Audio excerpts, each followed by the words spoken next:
Hello and welcome to Bookshelf.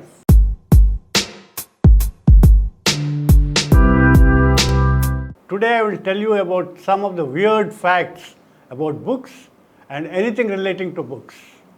I'll start with phobia. Yes, what is phobia? Phobia is an unknown fear. It could be unreasonable even.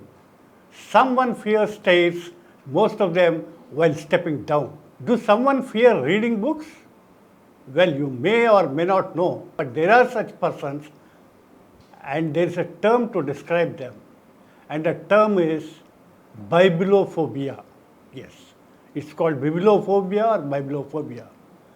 Bibliophobia is the unusual fear of books and reading. Someone could fear the story of the book itself, holding a book, or even just being in a library.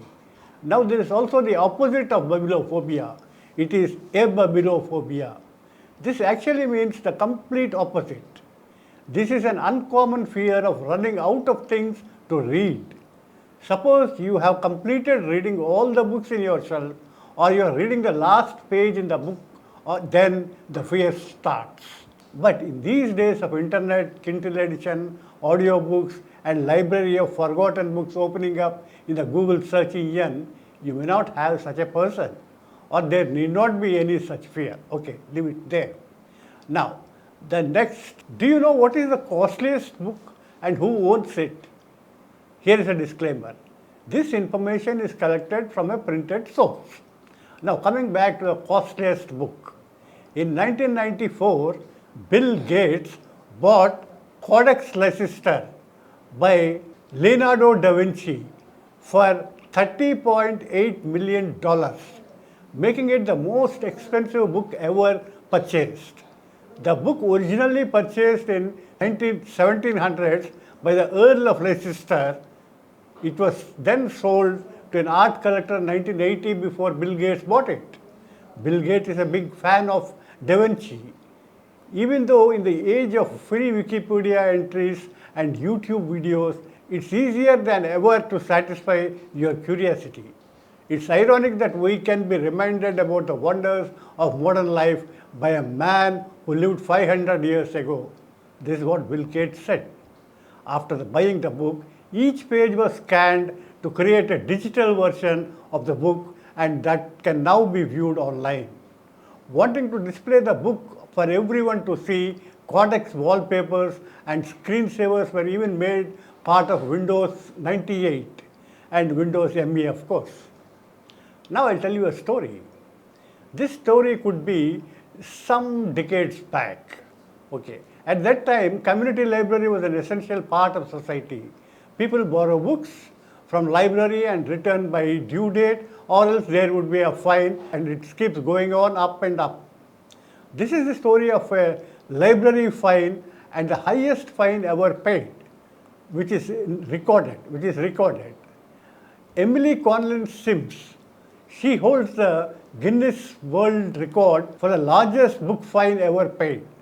And ironically, the name of the book is Days and Deeds. And the borrower of the book paid the highest fine for not returning the book on time. Although she wasn't the one who originally borrowed that book called Days and Deeds. On 2nd June 2020, Emily Sims was awarded the Guinness World Record for the largest book fine ever paid. The fine came to over £345. Days and Deeds, it was due to the library on April 19, 1955. When it wasn't returned, fines continued to rise at 2 cents per day. Okay. Now, what is bibliosmia? It's the real term that refers to the effect that the smell of the book has on the nostrils. Some people feel this is a crucial part of reading experience, but something these e-books cannot supply. Someone says that there is no future for e-books because they are not books and e-books smells like burnt fuel. The common smell we associate with book is caused by the chemical breakdown of compounds in the paper. This happens over time and the smell continues to grow stronger. Many people feel that the older the book, the better it smells. Okay, now we go to the next one. The book that came out by using typewriter, from manuscripts to the next phase of using typewriter, now ChatGPT and other tools have come up which obey your orders and can write the Shakespeare plays in the style of Salman Rushdie or Shashi Tharoor's books in the form of medieval or Old English style that Chaucer or King Alfred the Great. Okay.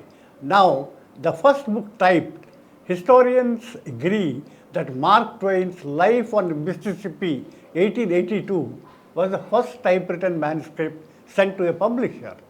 In his autobiography, Mark Twain says, "I was the first person in the world that ever had telephone in my house." Of course, he was also the first person to typewrite a book. Now last, bookworm. In olden days, it had a different meaning, but today bookworm just refers to someone who loves reading. Some people even read dictionaries and primary school books as a favorite pastime. From book phobia to book lovers, we covered all of them in this episode. Thank you for watching the episode. See you next time. Keep watching Bookshelf. Thank you. Please subscribe to the channel and download the Politikos app from the links in the description.